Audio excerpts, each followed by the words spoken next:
জবাব যদি দিতে হয় তাহলে স্টার্কের মতন দিতে হবে, না হলে জবাব দেওয়ার দরকার নেই।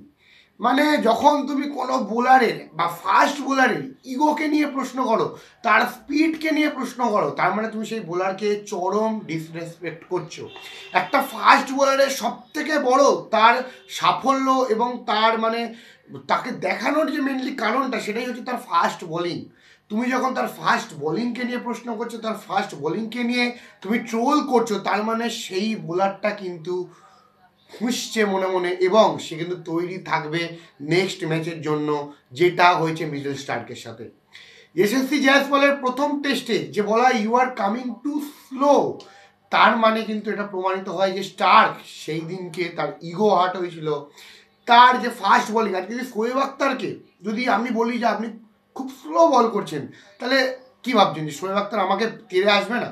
তো স্বাভাবিক ব্যাপার, মিচেল স্টার্ক যে 150 কিলোমিটারের গতিতে বল করে, 145-এর ওপরে বল করে, তাকে যখন বলা, সেটা জয়সওয়ালের একটা ক্যালিবার মতন প্লেয়ার জয়সওয়ালই বলতে পারে, কারণ জয়সওয়াল সেরকম টাইপেরই প্লেয়ার, ভবিষ্যতের উজ্জ্বল তারকা।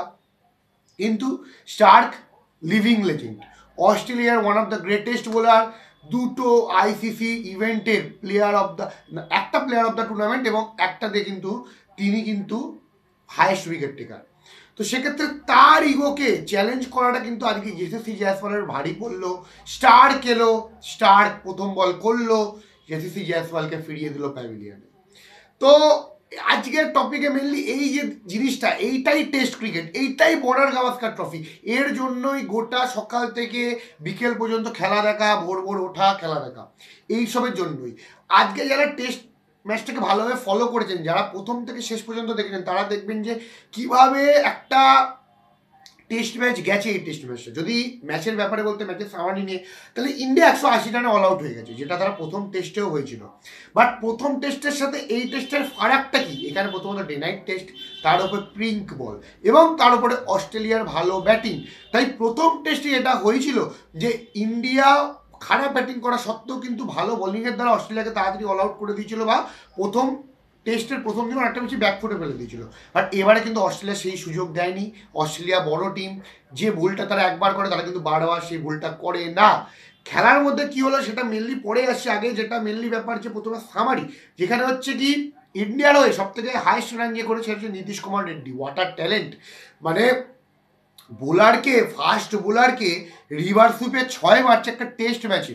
এইটা মানে নীতিশ কুমার রেড্ডি, মানে সূর্যকুমার যাদব, নীতিশ কুমার রেড্ডি একটা কাইন্ড অফ এক প্লেয়ার, টি-20 থেকে উঠে আসা প্লেয়ার, তারা এরকম যাচ্ছে, তারা এরকম খেলা খেলবে। আমি বলবো প্রত্যেকটা টেস্ট টিমে এরকম একটা প্লেয়ার দরকার, যে ফিয়ারসলি খেলতে পারবে, যে একদম কোনো রকম কোনো ডর নেই, কোনো ভয় নেই, খেলতে পারবে। বাট কিন্তু আমি নীতিশ কুমার রেড্ডিকে নিয়ে বেশি আশা করবো না, কারণ আমার কাছে প্রপার ব্যাটসম্যান ইন্ডিয়া খেলিয়েছে, যেখানে আমার কাছে রাহুল ছিল, জয়সওয়াল ছিল, রোহিত শর্মা যে তিনি পরে এসে নেমেছেন। তো সেইটা কিন্তু একটা বড় একটা চমক বলে আমরা প্রেডিক্ট করেছিলাম যে তিনি 5th রাউন্ডে নামবেন, তিনি তাই করেছেন। বাট যেটা মেন ব্যাপার যে রোহিত শর্মা সফল হয়নি।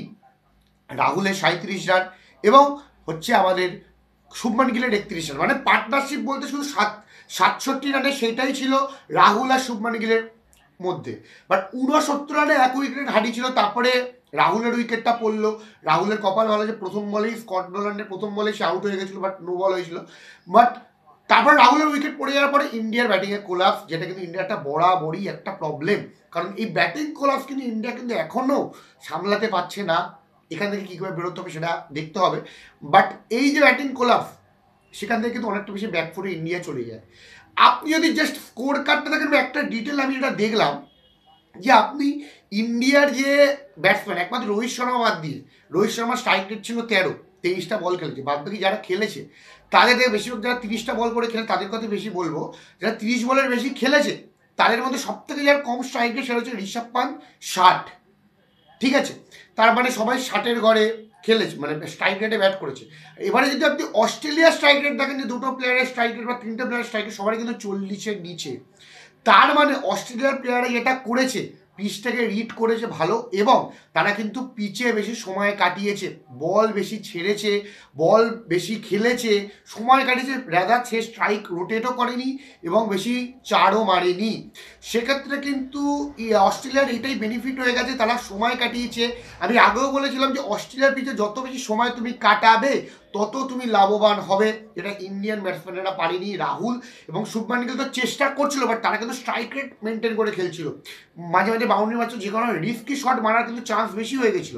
আপনি যদি অস্ট্রেলিয়ার বোলিংয়ের প্ল্যান দেখেন, যেটা ভালোভাবে যেটা আমি নোটিস করলাম, তারা বেশিরভাগ উইকেট নিচে নয় বাউন্সারে, না হলে একদম ইয়র্কার, মানে নয় ওপরে বল করবো, নাহলে একদম নিচে বল করবো।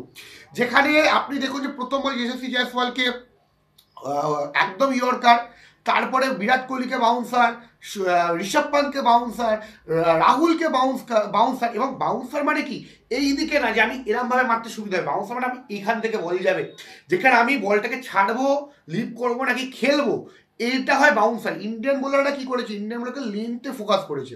তারা অনেকটা, বুমরাকে যদি বাদ দিই তাহলে তারা অনেকটা বেশি অফ স্ট্যাম্পের বাইরে, মানে 6th স্ট্যাম্প এবং 5th স্ট্যাম্পে থেকে বল ঘুরিয়েছে, ইনসুইং করার চেষ্টা করেছে। বুমরা একমাত্র বোলার যে 4th স্ট্যাম্পে বল করে নয় আউটসুইং করিয়েছে, নাহলে ইনসুইং করিয়েছে। সিরাজ এবং রানা দুজনেই কিন্তু অনেকটা বল বাইরে করেছিল, তারা বাউন্সার তো করছিল, নয় মাথার ওপর থেকে যাচ্ছিল, নাহলে এই দিকে যাচ্ছিল, এখান থেকে ম্যাক্সিমিনি ভালো খেলে দিচ্ছিল। সেক্ষেত্রে এখানে ইন্ডিয়ার প্রবলেম হয়ে গেছে। তো আপাতত টিম ইন্ডিয়া 94 রানে এগিয়ে, অস্ট্রেলিয়া 94 রানে পিছিয়ে, কিন্তু অস্ট্রেলিয়া কিন্তু এই টেস্টে কিন্তু অনেকটা বেশি এগিয়ে আছে, অনেকটা বেশি এগিয়ে আছে। 86 রানে একটা উইকেট পড়েছে। কালকে তারা নামবে সকাল থেকে, একটুখানি অস্ট্রেলিয়া ইন্ডিয়া প্ল্যান করবে আউট করার, একটু অ্যাগ্রেসিভলি খেলবে। বাট অস্ট্রেলিয়া যদি এই দুটো প্লেয়ার টিকে যায়, এবং পরে তো স্মিথ আছে, তো এই দুটো প্লেয়ার যদি টিকে যায়, এরা যদি আরও 150 রান জুড়ে দেবে, 100 রান জুড়ে দেয়, সেক্ষেত্রে কিন্তু অস্ট্রেলিয়া এই টেস্টে অনেকটা বেশি আগে চলে যাবে।